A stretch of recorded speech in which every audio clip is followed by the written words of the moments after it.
നമസ്കാരം. ഇൻഫിനിറ്റ് സ്റ്റോറീസിന്റെ പുതിയൊരു അധ്യായത്തിലേക്ക് എല്ലാവർക്കും സ്വാഗതം. എൻ്റെ അടുത്ത് ഒരുപാട് പേര് വളരെ വിഷമിച്ച് പറയാറുള്ള ഒരു കാര്യമുണ്ട്. തിരുമേനി, അയൽക്കാരെ കൊണ്ട് പൊറുതി മുട്ടിയിരിക്കുകയാണ്, ഒരു രീതിയിലും ജീവിക്കാൻ സമ്മതിക്കുന്നില്ല, കണ്ണേറും പ്രാക്കും എരിച്ചിലും ദൃഷ്ടിദോഷവും ഇത് കാരണം ഇനി അനുഭവിക്കാനൊന്നുമില്ല, ഒരു കാര്യത്തിനും തിരിയാൻ പറ്റുന്നില്ല, ഈ കണ്ണേറും പ്രാക്കും തന്നെയാണ്. എന്തെങ്കിലും ഒരു പരിഹാരം പറഞ്ഞു തരണം, എന്തെങ്കിലും ഒരു പരിഹാര മാർഗം പറഞ്ഞു തരണമെന്ന് ഒരുപാട് പേര് എൻ്റെ അടുത്ത് ചോദിക്കാറുണ്ട്. ഇങ്ങനെ കണ്ണേറും പ്രാക്കും എരിച്ചിലും അയൽക്കാരുടെ ശാപവാക്കുകളും ഒക്കെ കൊണ്ട് വലയുന്നവർക്ക് വേണ്ടിയിട്ടാണ് ഇന്നത്തെ അധ്യായം എന്ന് പറയുന്നത്. ഞാനിവിടെ നിങ്ങൾക്കൊരു കാര്യം പറഞ്ഞു തരാം. ഞാൻ ഈ പറയുന്നത് പോലെ തന്നെ നിങ്ങൾ നിങ്ങളുടെ വീട്ടിൽ ചെയ്യുക. ഈ അയൽദോഷവും കണ്ണേറും പ്രാക്കും എല്ലാം തിരിച്ചടിക്കും. ഇതൊരിക്കലും നമുക്ക് അവരെ ദ്രോഹിക്കാനോ തിരിച്ച് ദ്രോഹിക്കാനോ ഒന്നും വേണ്ടിയിട്ടുള്ളതല്ല. നമുക്ക് ആരെയും ദ്രോഹിക്കുകയോ കഷ്ടപ്പെടുത്തുകയോ ഒന്നും വേണ്ട. നമുക്ക് ദ്രോഹമേൽക്കാതിരിക്കാൻ സ്വയരക്ഷയ്ക്ക് വേണ്ടിയിട്ട് ചെയ്യേണ്ട മാർഗമാണിത്. അപ്പൊ ഇത് ഞാൻ ഈ പറഞ്ഞു തരുന്ന അതേ രീതിയിൽ നിങ്ങൾ നിങ്ങളുടെ വീട്ടിൽ ചെയ്തു നോക്കൂ. അതിൻ്റെ ഗുണം നിങ്ങൾക്ക് കിട്ടും. ഇനി എത്ര വലിയവനാണ് എന്ന് പറഞ്ഞാലും ആ അയൽദോഷം പൂർണ്ണമായിട്ടും നിങ്ങളിൽ നിന്ന് മാറുന്നതായിരിക്കും. ആ ദൃഷ്ടി തിരിഞ്ഞു പോകും. ആ കണ്ണേറും പ്രാക്കും എല്ലാം തിരിച്ചിരട്ടി ശക്തിക്ക് അങ്ങോട്ട് തന്നെ സ്വയം അടിച്ചുകൊള്ളും, അങ്ങോട്ട് തന്നെ തിരിച്ചു പോയിക്കൊള്ളും എന്നുള്ളതാണ്. അപ്പൊ ഞാൻ ഒന്നൊന്നായിട്ട് പറഞ്ഞു തരാം ഇതെങ്ങനെയാണ് ചെയ്യേണ്ടത് എന്നുള്ളത്. ഇതിന് നമ്മൾ പ്രാർത്ഥിക്കേണ്ടത് എന്ന് പറയുന്നത് ശിവഭഗവാന്റെ രൂപമായ അഘോര രൂപമാണ് മനസ്സിൽ ഉദ്ദേശിച്ച് പ്രാർത്ഥിക്കേണ്ടത്. ഞാൻ ഇവിടെ കാണിച്ചിട്ടുണ്ട് ഭഗവാന്റെ അഘോര രൂപം എന്ന് പറയുന്നത്. ഈ ഒരു രൂപം മനസ്സിൽ വിചാരിച്ചുകൊണ്ട് വേണം ഈ കർമ്മം ചെയ്യാൻ എന്ന് പറയുന്നത്. അങ്ങനെ ചെയ്തെങ്കിൽ മാത്രമേ നമുക്കതിൻ്റെ പൂർണ്ണ ഫലം ലഭിക്കുകയുള്ളൂ എന്നുള്ളതാണ്. ഇത് ചെയ്യാനായിട്ട് നമുക്കൊരു കാര്യം ആവശ്യമുണ്ട്. അത് മറ്റൊന്നുമല്ല, എരിക്കിൻ്റെ ഇലയാണ്. എരിക്ക് എന്ന് പറയുന്നത് ഈ ഒരു ചെടി അറിയാവോ? എരിക്കെന്നും എരുക്കെന്നും ഒക്കെ നമ്മുടെ നാട്ടിൽ പറയും. നമ്മുടെയൊക്കെ അമ്പലത്തിൽ ശിവക്ഷേത്രങ്ങളിൽ ഇതിൻ്റെ പൂവ് വളരെ വിശേഷമായിട്ട് പൂജയ്ക്ക് ഉപയോഗിക്കുന്നതാണ്. ശിവപ്രീതിക്ക് ഏറ്റവും ഉത്തമമായ പൂവാണ് എരിക്കിൻ പൂവെന്ന് പറയുന്നത്. അപ്പം ആ എരിക്കിൻ ചെടിയുടെ ഇലയാണ് നമുക്ക് ആവശ്യമുള്ളത് എന്ന് പറയുന്നത്. നമ്മളുടെ റോഡ് സൈഡിലും നമ്മളുടെ പറമ്പിൻ്റെ വക്കിലും ഒക്കെ ഇതിങ്ങനെ നിൽക്കുന്ന കാണാൻ പറ്റും. ആ എരിക്കിൻ്റെ കുറച്ച് ഇല പൊട്ടിച്ചുകൊണ്ട് കുറച്ച് ഇല പറിച്ചുകൊണ്ട് വരിക എന്നുള്ളതാണ് ഒന്നാമതായിട്ട് ചെയ്യേണ്ട കാര്യം. ഈ എരിക്കിൻ്റെ ഇല എപ്പോഴും ഉണക്കി ഒരു കുപ്പിയിലാക്കി വെച്ചേക്കുക. കാരണം ഈ കർമ്മം ചെയ്യേണ്ട സമയത്ത് നമുക്ക് എടുക്കാനുള്ള സൗകര്യത്തിനാണ്. അപ്പം എരിക്കിൻ്റെ ഇലയാണ് ഇത് ചെയ്യാനായിട്ട് ആവശ്യമുള്ള വസ്തു എന്ന് പറയുന്നത്. അപ്പം കുറച്ച് എരിക്കിൻ്റെ ഇല കൊണ്ടുവന്ന് ഉണക്കി ഒരു കുപ്പിയിൽ എപ്പോഴും വെച്ചേക്കുക. ഈ എരിക്കിൻ്റെ ഇലയുടെ ഒരു ശക്തി എന്ന് പറയുന്നത് നമ്മളെ ബാധിച്ചിരിക്കുന്ന എല്ലാ നെഗറ്റീവ് ഊർജത്തെയും നമ്മളിലേക്ക് വന്നു ചേരുന്ന ഈ കണ്ണീറും പ്രാക്കും എരിച്ചിലും ഇതിനെല്ലാം പൂർണ്ണമായിട്ട് നമ്മളിൽ നിന്ന് അകറ്റാൻ, നമ്മളിൽ നിന്ന് പറിച്ചു കളയാനുള്ള ശക്തി ഉണ്ടെന്നാണ് പറയുന്നത്. അതുപോലെ നിങ്ങൾ മനസ്സിലാക്കി വെക്കേണ്ട മറ്റൊരു കാര്യമുണ്ട്. ഈ കർമ്മം ചെയ്യേണ്ടത് ഒരു വ്യക്തിക്ക് വേണ്ടി ചെയ്യാം, അതല്ല മൊത്തം വീടിന് വേണ്ടി ചെയ്യണമെന്നുണ്ടെങ്കിൽ അങ്ങനെയും ചെയ്യാം എന്നുള്ളതാണ്. ചിലപ്പം വീട്ടിലെ ഒരു വ്യക്തിക്കായിരിക്കും ഈ കണ്ണേറും പ്രാക്കും എല്ലാം ഏൽക്കുന്നത്. അങ്ങനെയാണെങ്കിൽ ആ ഒരു വ്യക്തിക്ക് വേണ്ടി ചെയ്യാം. അതല്ല മൊത്ത വീടിന് തന്നെ, വീട്ടിലെല്ലാവർക്കും എപ്പോഴും ഈ കണ്ണേറും പ്രാക്കും കാരണം ദുരിതവും ദുഃഖമാണ് എന്നുണ്ടെങ്കിൽ വീടിന് മൊത്തവും ചെയ്യാവുന്നതാണ്. അപ്പം ഞാൻ പറഞ്ഞതുപോലെ എരിക്കിൻ്റെ ഇല നേരത്തെ തന്നെ എടുത്ത് ഉണക്കി ഒരു കുപ്പിയിലാക്കി വെച്ചേക്കുക. ഈ കർമ്മം ചെയ്യുന്ന ദിവസം ഇത് ചെയ്യാൻ പ്രത്യേകിച്ച് ഇന്ന ദിവസം ചെയ്യണം, അല്ലെ ഇന്ന ദിവസം ചെയ്താലേ ഫലം കിട്ടൂ, അങ്ങനൊന്നുമില്ല. ഈ കർമ്മം ഏത് ദിവസം വേണമെങ്കിലും ചെയ്യാവുന്നതാണ്. അപ്പോൾ ഏതെങ്കിലും ഒരു ദിവസം, പ്രത്യേകിച്ചും സന്ധ്യ കഴിഞ്ഞ് ചെയ്യുന്നതായിരിക്കും ഏറ്റവും നല്ലത്. അപ്പം ആ സന്ധ്യയ്ക്ക് ശേഷം ഈ എരിക്കിൻ്റെ ഇല എടുക്കുക, അത് ഒരു പാത്രത്തിൽ വെക്കുക. ഒരു താലത്തിലോ ഒരു പൂജാതാലത്തിലോ ഒരു തട്ടത്തിലോ അത് വെക്കുക. വെച്ചതിന് ശേഷം 3 വറ്റൽ മുളക് എടുക്കുക. അതോടൊപ്പം 3 വറ്റൽ മുളക് എടുത്ത് ആ 3 വറ്റൽ മുളകും ഈ എരിക്കിൻ്റെ 3 ഇലയോടൊപ്പം വെക്കുക.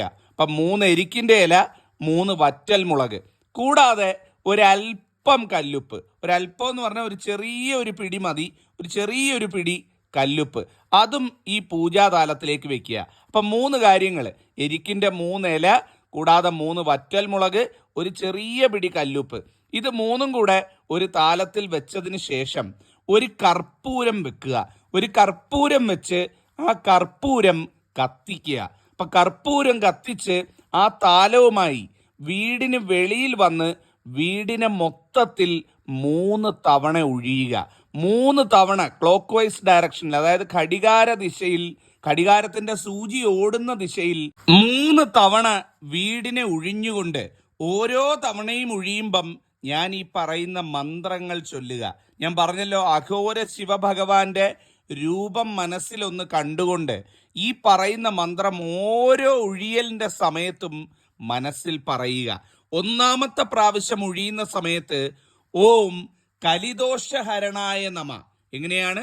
ഓം കലിദോഷഹരണായ നമ എന്ന് പറഞ്ഞുകൊണ്ട് 1ാമത്തെ പ്രാവശ്യം ഒഴിയുക. 2ാമത്തെ പ്രാവശ്യം ഒഴിയുന്ന സമയത്ത് ഓം വിഘ്നനാശിനേ നമ എന്ന് ഒഴിയുക. 3ാമത്തെ ഒഴിയലിന് ഓം മഹാപാതകനാശനായ നമ. എങ്ങനെയാണ്? ഓം മഹാപാതകനാശനായ നമ എന്ന് പറഞ്ഞുകൊണ്ട് 3ാമത്തെ പ്രാവശ്യം ഒഴിയുക.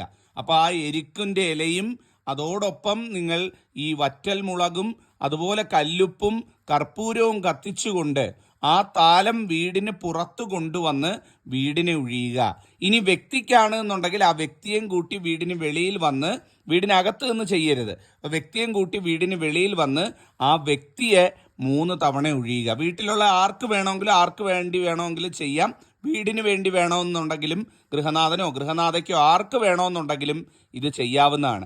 അങ്ങനെ 3 തവണ ഈ വസ്തുക്കളും കർപ്പൂരം കത്തിച്ചതും വെച്ചുകൊണ്ട് 3 തവണ ഒഴിഞ്ഞ് ആ ഒഴിഞ്ഞു കിട്ടുന്ന ആ വസ്തുക്കൾ, അതായത് കർപ്പൂരം കത്തുന്നതും അതോടൊപ്പം ഈ വെച്ചിരിക്കുന്ന എരിക്കിൻ്റെ 3 ഇലയും ഈ വറ്റൽമുളകും ഈ പറയുന്ന കല്ലുപ്പും ഇതെല്ലാം കൂടെ കൊണ്ടുപോയി തീ കൂട്ടി അല്ലെങ്കിൽ അടുപ്പിലിട്ട് കത്തിക്കുക.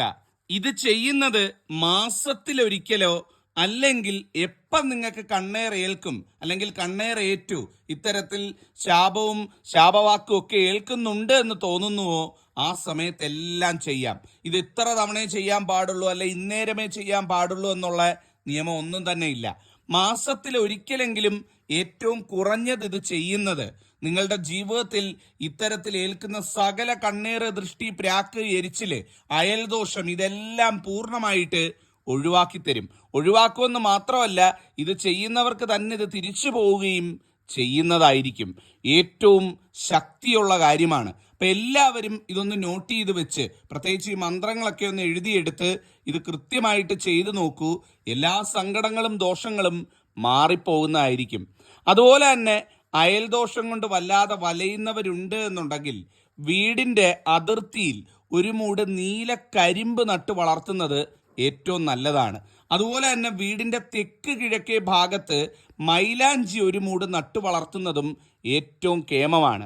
അതുപോലെ തന്നെ മറ്റൊരു കാര്യം നിങ്ങൾക്ക് ചെയ്യാൻ പറ്റുന്നതെന്ന് പറയുന്നത്, ഈ ചെടിമുള വാങ്ങിക്കാൻ കിട്ടും. നമുക്ക് ചെടിച്ചട്ടിയിലൊക്കെ വളർത്താൻ പറ്റുന്ന രീതിയിൽ ചെറിയ കുറ്റിച്ചെടിയായിട്ട് നിൽക്കുന്ന മുള, അത് വാങ്ങിയിട്ട് നമ്മളുടെ വീടിന്റെ തെക്ക് കിഴക്കേ ഭാഗത്ത് കൊണ്ടുപോയി നട്ടു വളർത്തുന്നതും ഇത്തരത്തിലുള്ള അയൽദോഷങ്ങൾ ഒഴിവാകാൻ ഏറ്റവും ഉത്തമമായിട്ടുള്ള മാർഗമാണ്. അപ്പൊ അതോടൊപ്പം ഈ കള്ളിപ്പാലയുടെ തണ്ടുണ്ടല്ലോ, കള്ളിപ്പാലയുടെ ഒരു തണ്ട് വെട്ടി അല്ലെങ്കിൽ ഒരു തണ്ട് ഒടിച്ച് അതൊരു കയറിൽ കെട്ടി വീടിന്റെ ഈ പറയുന്ന ദൃഷ്ടിദോഷം ഏൽക്കുന്നുണ്ട് എന്ന് തോന്നുന്ന ഭാഗത്ത് അത് തൂക്കുന്നതും ഏറ്റവും ഉത്തമമായിട്ടുള്ള കാര്യമാണ്.